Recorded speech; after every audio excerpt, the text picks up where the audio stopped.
Hai guys, kembali lagi bareng aku di channel Mr. Nobody.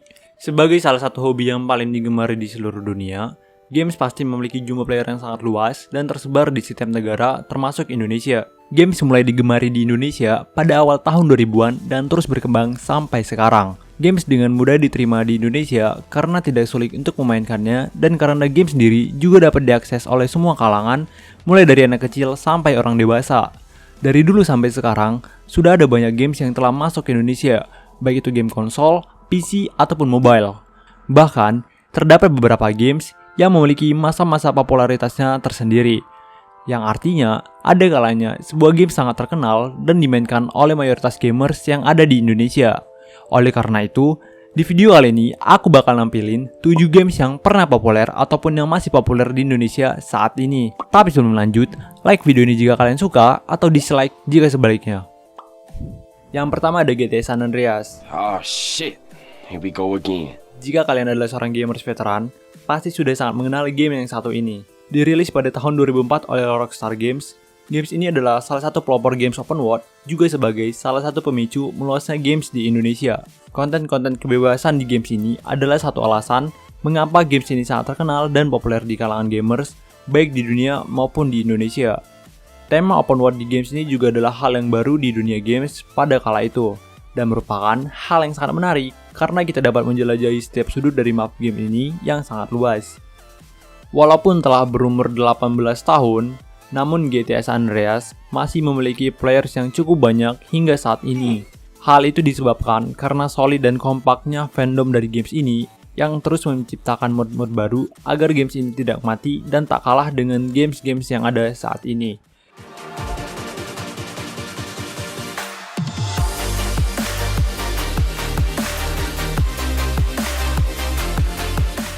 Bukti terkenalnya games ini di Indonesia adalah karena tak ada satupun warnet di Indonesia yang tak memiliki games ini.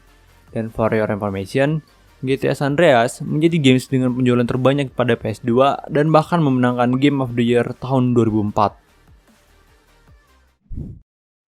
Dan yang kedua adalah Need for Speed Most Wanted. Sebagai salah satu game balapan terlaris di Indonesia, Need for Speed Most Wanted menjadi salah satu games yang paling banyak dimainkan di warnet. Dan bagi sejumlah orang, tidak lengkap rasanya jika tidak memainkan game yang satu ini saat pergi ke warnet. Dengan mobil legenda yang paling ikonik dari seluruh franchise Need for Speed, games ini menghadirkan balapan jalanan dengan mobil-mobil yang dapat dimodifikasi sesuai dengan kemauan kita. Dan tak hanya sekedar balapan saja, unsur open world di games ini juga tak kalah serunya. Dengan semua kelebihan tersebut, games ini sudah cukup menghibur masa-masa kecil kita. Games ini juga menjadi salah satu games teratas dari franchise Need for Speed Most Wanted bersama dengan Need for Speed Underground 2. Bahkan tidak sedikit orang yang berpendapat bahwa games Need for Speed Most Wanted lebih seru dibandingkan dengan game-game dari Need for Speed belakangan ini. Yang ketiga ada PES ataupun FIFA. Jika membahas games yang populer di Indonesia, pasti kurang rasanya jika tidak menambahkan games dengan tema sepak bola seperti PES maupun FIFA. Walaupun games ini kebanyakan dimainkan di konsol, namun hal tersebut tak mengurangi peminat dari games semacam ini. Jika kalian pergi ke suatu tempat rental PS dimanapun itu, pasti kalian akan menemukan ada saja orang yang memainkan games-games yang seperti ini. PES ataupun FIFA bahkan masih aktif dan terus berkembang hingga saat ini, ditambah lagi games dengan tema sepak bola sekarang tidak hanya dapat dimainkan di konsol saja. Karena di mobile sekalipun, games dengan tema sepak bola juga memiliki player yang tak bisa dikatakan sedikit. Bentuk kepopuleran dari game seperti ini dapat dilihat dari ramainya turnamen-turnamen yang biasanya dilakukan oleh komunitas-komunitas pencinta PES ataupun FIFA. Dan tak hanya lokal, bahkan sampai di kaca dunia, games ini juga memiliki turnamen yang Indonesia pun tidak jarang menjadi salah satu kontestan di dalamnya. Faktor utama suksesnya games-games dengan tema sepak bola di Indonesia tentunya adalah karena besarnya kecintaan masyarakat Indonesia dengan olahraga yang satu ini. Yang keempat adalah Point Blank. Jika kamu adalah seorang veteran warnet tahun 2010-an, tentunya tak mungkin tidak mengenal game yang satu ini. Dirilis pertama kali pada tahun 2008 oleh Game School, PB merupakan hidangan utama dan menjadi alasan utama mayoritas gamers Indonesia untuk datang ke warnet.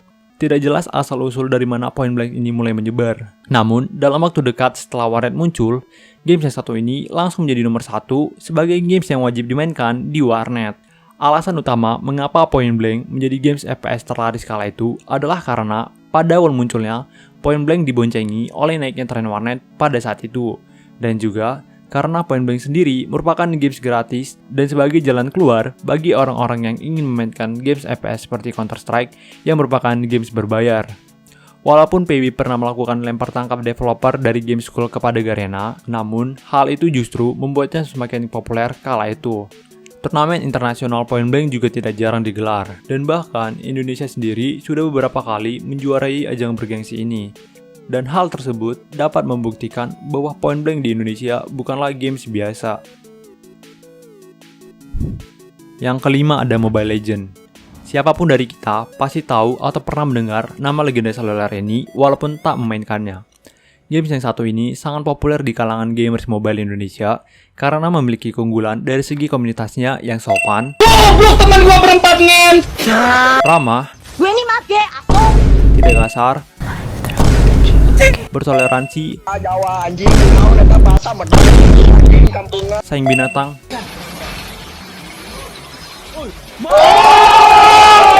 dan rajin menabung. Terlepas dari semua keunggulan tadi, legenda seluler ini dirilis di mobile pada tahun 2016 oleh Monton. Dan setelah dirilis, games ini langsung mencuri hati para gamers mobile karena pada masa itu games MOBA seperti Dota, LOL, dan yang lainnya sedang naik daun. Sehingga dengan munculnya Mobile Legends ini di Android, dapat diterima dengan mudah bagi para gamers mobile. Walaupun kehadiran games ini dikecam oleh beberapa pihak karena terkait konten plagiarisme, namun hal itu tidak cukup untuk menjatuhkan legenda seluler ini. Besarnya peminat games ini menjadi salah satu faktor utama mengapa games ini bisa bertahan hingga saat ini. Dan di Indonesia sendiri, games Mobile Legends menjadi salah satu games mobile yang paling diminati dan paling baik dimainkan. Tingginya kapasitas player tersebut juga tidak main-main, karena jika dilihat dari komunitas e-sport Mobile Legends di Indonesia, tim-tim dan player-player yang termasuk juga tidak bisa dianggap remeh. Walaupun sudah berumur 7 tahun, namun player yang memainkan games ini tetap stabil dari dulu hingga sekarang. Hal itu sangat mengagumkan mengingat rata-rata umur dari games online biasanya hanya sekitar 5 tahun saja. Dan selanjutnya ada games Battleground. Masih berada di gadget yang sama seperti legenda seluler, Free Fire dan PUBG Mobile menjadi games mobile shooter yang paling populer di Indonesia dari tahun 2018 hingga sekarang. Games dengan tema Battleground merupakan hal baru yang sangat unik kala itu karena menggabungkan elemen survival dan juga FPS ataupun shooter. Pokok utama dari games dengan jenis seperti ini adalah kita diharuskan mampu bertahan dari puluhan player lain dengan melooting senjata yang telah disediakan dan harus saling mengeliminasi satu sama lain sampai hanya tersisa satu orang ataupun satu squad saja. Free Fire ataupun PUBG Mobile langsung booming di seluruh dunia dan juga di Indonesia. Penyebabnya adalah karena di Indonesia sendiri, mayoritas gamersnya merupakan kalangan pelajar yang hanya memiliki smartphone saja. Akibatnya, saat Free Fire dirilis, hal tersebut merupakan jalan keluar bagi mereka yang ingin memainkan games dengan tema Battle Royale seperti PUBG dan Fortnite. Dan tak lama kemudian, akhirnya PUBG Mobile pun dirilis.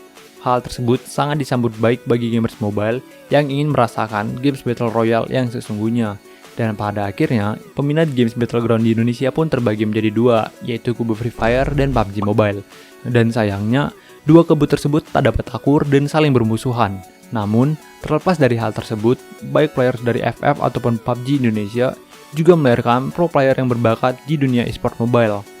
Hal itu dibuktikan karena baik tim e-sport Free Fire ataupun PUBG nasional sudah pernah mengharumkan nama Indonesia dengan menjadi juara dunia di turnamen e-sport masing-masing gamesnya.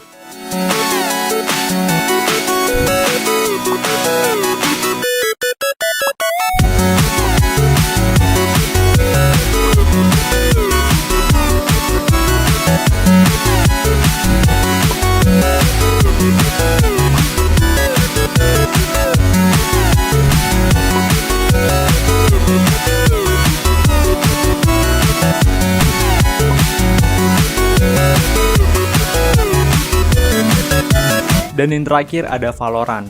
Dirilis oleh Riot Games pada tahun 2020, Valorant merupakan game FPS yang jarang dijumpai karena merupakan games FPS yang dimana tiap karakternya memiliki skill khusus dan role-nya masing-masing.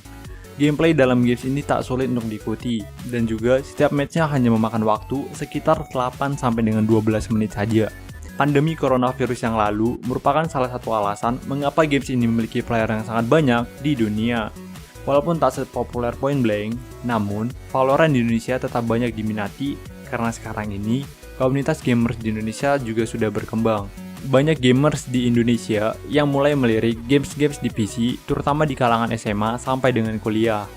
Dan tak hanya itu, warung internet atau warnet di Indonesia juga sudah memiliki spesifikasi yang sangat cukup untuk memainkan games-games semacam ini.